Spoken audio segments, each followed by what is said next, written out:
ಇಲ್ಲಿ ನಮ್ಮ ವಿಶ್ವನಾಥ್ ಸಾಹೇಬರಿಂದ ನಮ್ಮ ಲೇಔಟ್ಗೆ ಬಹಳ ಅಭಿವೃದ್ಧಿಗಳಾಗಿವೆ. ಯಾಕಂದರೆ ಇಲ್ಲಿ ಮೊದಲು ನಮಗೆ ಬರೀ ಮಣ್ಣು ರೋಡ್ ಇತ್ತು, ಕಾಂಕ್ರೀಟ್ ರೋಡ್ ಮಾಡಿದ್ರು.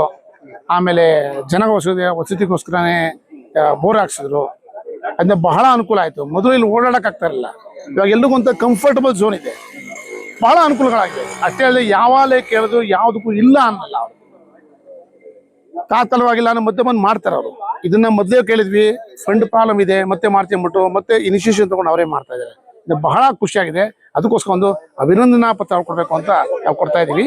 ಸಂಧ್ಯಾ ಕಿರಣ ಅಂತಿದೆ, ಇವರೇ ಅದಕ್ಕೆ ಹೆಡ್. ಇವರು ಓಕೆ, ಇವರು ಕೂಡ ಇನಿಷಿಯೇಷನ್ ತಗೊಂಡ್ರು. ಇವರೇ ಮೂಲ, ಇವರು ಡೆವಲಪರು ಆಯ್ತಾ. ಅವಾಗ ಏನೋ ಪ್ರಾಬ್ಲಮ್ಗಳಿತ್ತು, ಏನೂ ಆಗ್ತಾ ಇಲ್ಲ, ಯಾರೂ ಅಭಿವೃದ್ಧಿ ಮಾಡೋಕ್ಕೆ ಸಹಾಯ ಮಾಡ್ತಾ ಇಲ್ಲ. ಇವಾಗ ಬಹಳ ಸಹಾಯ ಮಾಡಿ ಇವರು ನಮಗೆ ಬಹಳ ಅನುಕೂಲ ಮಾಡಿಕೊಟ್ಟಿದ್ದಾರೆ. ಅದಕ್ಕೋಸ್ಕರ ಒಂದು ಅಭಿನಂದನಾ ಪತ್ರ ಕೊಡ್ತಾ ಇದ್ದೀವಿ ಅವ್ರಿಗೆ. ಇವರು ವೆಂಕಟರಾಮ್ ಅಂತ, ಇವರು ನಮ್ಮ ಇವರು ಎಲ್ಲ ನಮ್ಮ ಬಹಳ ಬೇಕಾದವರು, ಪಕ್ಕದಲ್ಲೇ ಕೊಟ್ಟವರು. ಇವರು ಕೂಡ ನಮಗೆ ಹಿರಿಯರು, ಮಾರ್ಗದರ್ಶನದಿಂದ, ಇವರು ಮಾರ್ಗದರ್ಶನದಿಂದ ಎಲ್ಲ ನಡೀತಾ ಇದೆ ಆಯ್ತಾ. ನಮ್ಮ ಬಡಾವಣೆಯಿಂದ ಪ್ರಗತಿ ಲೇಔಟ್ ಅಂತ ಬಡಾವಣೆ, ಅದನ್ನ ಕೊಡ್ತಾ ಇದೀವಿ. ಇದು ಸಂಧ್ಯಾ ಕಿರಣ ಅಂತ ಒಂದು ಸಂಸ್ಥೆ ಇದೆ, ಓಲ್ಡ್ ಏಜ್ ಇದೆ. ಅದಕ್ಕೆ ಅವರೇ ಇದಕ್ಕೆ ಡೆವಲಪರ್ ಅಷ್ಟೇ, ಸಂಸ್ಥಾಪಕರು.